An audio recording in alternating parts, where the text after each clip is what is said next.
और उनकी बात मैं गिनाऊं, मैं जरूर गिनाऊंगा। आज मुझे मौका मिला है, मैं शुरू से उनका काम गिनाने का प्रयास करूंगा। जब उन्होंने 2005 में जब वो मुख्यमंत्री बने तो उस समय पहला 2006 में जब मुखिया चुनाव हुआ तो मुखिया चुनाव में मैंने 2001 का मुखिया चुनाव देखा था, मैंने बच्चा था उस समय देखा था। जिसके पास शक्ति था गोली बंदूक से वो आदमी मुखिया बनता था, जिला पार्षद बनता था, समिति बनता था। जिसके पास गोली बंदूक नहीं था वह आदमी मुखिया, समिति, सरपंच और जिला पार्षद नहीं बनता था। मैंने वैसे वैसे व्यक्ति को देखा। अपने विधानसभा के एक इतिहास उठाकर मैं बताना चाहूंगा। एक पंचायत है कन्हैया, हरपुर पंचायत, जो हरपुर पंचायत में कैप्टन से रिटायर होकर आए थे गोवर्धन पासवान जी, और उन्होंने मुखिया का चुनाव लड़ा और वो इतने मजबूत, इतने साहसी लोग थे, वो सिर्फ अपना वोट नहीं दे पाए। इसलिए नहीं दे पाए कि इतनी गोलियां चलने लगी, मुखिया जो कैंडिडेट थे उनके द्वारा इतनी गोलियां चलने लगी कि वो अपना वोट नहीं दिए। जब वो कैप्टन से रिटायर थे, उतने बड़े बड़े लोग थे, उतने बड़े संपन्न थे, तो अपना वोट नहीं दे सके। जब खड़ा थे तो और जनता क्या उनको वोट देगा। तो उस समय जो भी लोग जीतता था गोली बंदूक के बल पे जीतता था। लेकिन जब हमारे माननीय मुख्यमंत्री जी जब मुख्यमंत्री का पद संभाले उसके बाद 2006 में चुनाव हुआ। जब 2006 में चुनाव हुआ तो कोई ऐसा भाई का नाम नहीं था जो गोली बंदूक के बल पर छाप कर जीत जाता। अरे मुख्यमंत्री के पद पे हमारे लोगों को इतनी साहस मिला, इतना हिम्मत मिला कि उनका अधिकार उनके घर तक पहुंच गया। सिर्फ खड़ा होना है। आज के समय में किसी को मुखिया बनना है, किसी को जिला पार्षद बनना है, तो बस उनको खड़ा होना है, उनको वोट मांगना है। जो उनको वोट देना चाहता है वो आदमी आराम से जाकर वोट देकर आता है, वो आदमी जीतता है। लेकिन 2005 से पहले था कि आप किसी को चाहे लिए वोट देना, जिसके पास गोली बंदूक है उसी का वोट गिरेगा, वरना किसी का वोट नहीं गिरेगा। आप लोग सच मानिए, अपने दिल पर हाथ रख के बोलिए कि ऐसा समय था कि नहीं था। उसके बाद मुख्यमंत्री जी ने दूसरी बात, गरीब लोग के पास पैसा नहीं है। जब पैसा नहीं है तो उसको शिक्षा ठीक से नहीं हो रहा है। जब शिक्षा नहीं होगा, उसके पास सर्टिफिकेट नहीं होगा तो फिर नौकरी किसको मिलेगा? तो सभी नौकरी पैसे वाले लोगों को मिलेगा। जब पैसा वाला नौकरी करेगा तो पैसा वाला हमेशा पैसा वाला बन जाएगा, गरीब और गरीब होते चला जाएगा। तो मुख्यमंत्री जी ने एक अपना विजन बनाए कि मुझे सबसे पहले गरीब को पढ़ाना है, सर्टिफिकेट देना है ताकि उसको मैं नौकरी में ला सकूं। उन्होंने शिक्षा में प्रोत्साहन किया।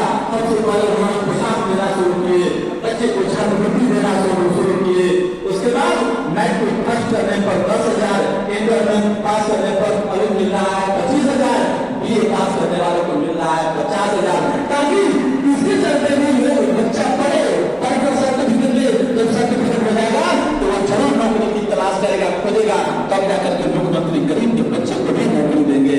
आज के समय में आप देखते हैं कि पहले जितना गरीबी था उस गरीबी से निकलने के लिए मुख्यमंत्री जी ने एक जीविका का काम शुरू किया। जीविका दीदी लोग, जो जीविका के तहत आज गरीबों को आज हर घर में महिलाएं आराम से 20,000, 25,000, 50,000, 1 लाख रुपये ले रही है।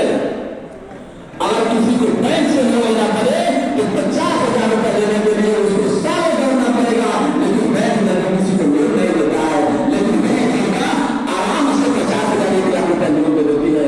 इससे हमारे गरीब लोग और बढ़ रहे हैं, आगे बढ़ रहे हैं। आज मुख्यमंत्री जी ने देखे कि सब लोग आगे बढ़ रहा है, पैसा वाला है, वो पैसा से अपने बच्चे को पढ़ा ले रहा है। जो गरीब है उसके पास पैसा नहीं है तो उसका बच्चा कहीं न कहीं मजदूरी कर रहा है, माँ पर पकड़ी हो रहा है, वो आगे नहीं बढ़ पा रहा है। इसलिए मुख्यमंत्री जी ने एक अच्छा स्कीम निकाले कि बच्चे को पढ़ने के लिए 4 लाख रुपए लोन की व्यवस्था की है। उन्होंने मुख्य बेटा कि पैसा वाला तो पढ़ ही लेता है, गरीब का बच्चा नहीं पढ़ता है, इसलिए गरीब के लिए स्पेशल बनाया कि जिसके पास पैसा नहीं है तुम भी पढ़ो, डिग्री लो, टेक्निकल डिग्री। अगर तुम कोई टेक्निकल लेता है तो तुम्हें कहीं न कहीं अगर नौकरी सरकारी नहीं भी लगता है तो उसे किसी न किसी कंपनी में, किसी न किसी प्लांट में, फैक्ट्री में कम से कम 40,000, 50,000 का महीने का उसको नौकरी मिल जाएगा तो आने वाला पीढ़ी को वो अपने आप खुद संभाल लेगा। इतनी बड़ी सोच आज पूरे इंडिया में किसी राज्य सरकार के पास नहीं। जो गरीबों को उठाने का सोच है वो सिर्फ और सिर्फ हमारे माननीय मुख्यमंत्री जी नीतीश बाबू का सोच है। उसके बाद आज के दौर में उन्होंने ऐसी व्यवस्था बना दिया, मैंने देखा हूं 2005 से पहले किसी आम आदमी को मार कर फेंक देता था, कोई फर्क नहीं पड़ता था, लेकिन आज शासन प्रशासन इतना चुस्त दुरुस्त है कि अगर किसी को एक थप्पड़ मारता है कोई तो उससे बहुत सोचना पड़ता है कि अगर हम एक थप्पड़ मारे हैं तो हमको प्रशासन छोड़ेगा नहीं, मुझे जेल तक भिजवा देगा। आज के समय में बोले कोई किसी को थप्पड़ मारता है नहीं मारता है, नहीं तो पहले का जो समय था मैंने देखा लोग डरता था। कोई आदमी राजनीतिक में अगर आगे कदम रखता था तो आगे कदम रखने के बाद उसे या तो हत्या करवा दी जाती थी या उसे मरवा दिया जाता था या उसे किसी तरह से केस में फंसा कर उसको जेल भिजवा दिया जाता था। लेकिन आज का समय है कि आज देखिए सबको एक समान अधिकार मिल गया है, सब लोग राजनीति करे, सबको पढ़े, सब नौकरी लो। आज तक पूरे इंडिया में हम बात कर रहे हैं कि ऐसा कभी हुआ था कि मात्र 6 महीने से 7 महीने के अंदर 2 लाख लोगों को नौकरी मिल जाना। अभी किसी ने कल्पना भी नहीं किया होगा। इतनी बड़ी बात कर रहे हैं। जो काउंसलर थे एक हमारे बहुत प्रिय थे, वो बोल रहे थे कि इस बार जो बहाली हुआ है, मैंने देखा है कि बच्चे को पैरों में चप्पल नहीं था, ठीक से चप्पल नहीं था, हवाई चप्पल पहन कर आया नौकरी करने के लिए, नौकरी का ज्वाइनिंग लेटर लेने के लिए।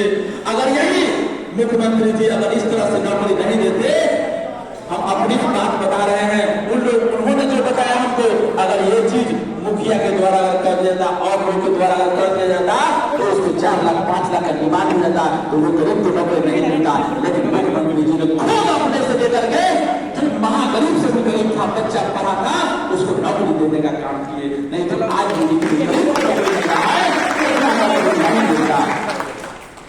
आपको मैं बताना चाहूंगा, आज के दिन में मुख्यमंत्री जी ने एक ऐसा सवाल लगाया है हर जिला में, अति पिछड़े के बच्चे को, अरे कोई बच्चा हो, लड़की हो, लड़का हो, उसको पढ़ने के लिए, लड़की को, अति पिछड़ा की लड़की को पढ़ने के लिए जिला में एक पढ़ाई से लेकर खाना पीना रहना सहना सब फ्री करवा दिए हुए हैं। अगर किसी भी अति पिछड़ा का लड़की हो तो उसको हर जिला में ऐसी व्यवस्था कर दी गई है, उसको पढ़ाना लिखाना खाना पीना सब फ्री मिलेगा। ऊपर से तेल साबुन लगाने के लिए 1000 रुपया का महीना बच्चा को मिलेगा, प्लस साल में 5000 रुपये एक बार मिलता है कपड़ा खरीदने के लिए, कपड़ा पहनने के लिए। अब बोले इससे बड़ा क्या चाहिए मुख्यमंत्री जी के द्वारा। मैं तो कह रहा हूँ साथ हमारे पीठ पर है, समय का अभाव है, मैं अगर मुख्यमंत्री जी की बात अगर करूं तो बहुत समय मेरे पास पड़ जाएगा।